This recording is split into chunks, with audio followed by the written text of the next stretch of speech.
വെഞ്ഞാറമൂട് വെളുത്തപ്പാറയിൽ വീടിന്റെ തീപിടിച്ച് വീട്ടുടമയ്ക്ക് പൊള്ളലേറ്റു. വീട്ടുടമ പൊന്നയ്യൻ നാടാർക്കാണ് പരിക്കേറ്റത്. Electric short സർക്യൂട്ടാണ് തീപിടുത്തത്തിന് കാരണമെന്നാണ് പ്രാഥമിക നിഗമനം. വെഞ്ഞാറമൂട് ഫയർഫോഴ്സ് തീയണച്ചു.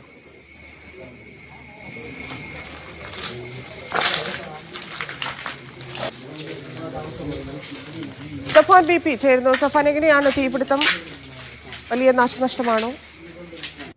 ഇന്ന് ഉച്ചയ്ക്ക് ശേഷമായിരുന്നു ഇങ്ങനൊരു സംഭവം ഉണ്ടാവുന്നത്. വെഞ്ഞാറമൂട് വെളുത്തപ്പാറയിലെ ഒരു വീട്ടിൽ താമസിച്ചിരുന്ന വീട്ടുടമ പൊന്നയ്യൻ നാടാർക്കാണ് ഇത്തരത്തിൽ പൊള്ളലേറ്റത്.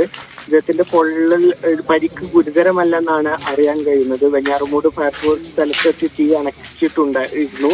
ഈ സ്ഥലം ഈ വെളുത്തപ്പാറയില് വാഹന സൗകര്യങ്ങളും ഇല്ലാത്ത ഒറ്റപ്പെട്ട് കിടക്കുന്ന ഒരു വീടായിരുന്നു. ആ വീട്ടിലായിരുന്നു ഇയാളെ ഇത്തരത്തിൽ പൊള്ളലേറ്റ് ശബ്ദം കേട്ട് നാട്ടുകാർ എത്തിയപ്പോൾ ഇങ്ങനെ പൊള്ളലേറ്റ് ഇദ്ദേഹത്തെ കാണുന്നത്. ഉടൻ തന്നെ വെഞ്ഞാറമൂട് ഫയർഫോഴ്സിനെ അറിയിക്കുകയായിരുന്നു. ഫയർഫോഴ്സ് എത്തി തീ അണച്ചു.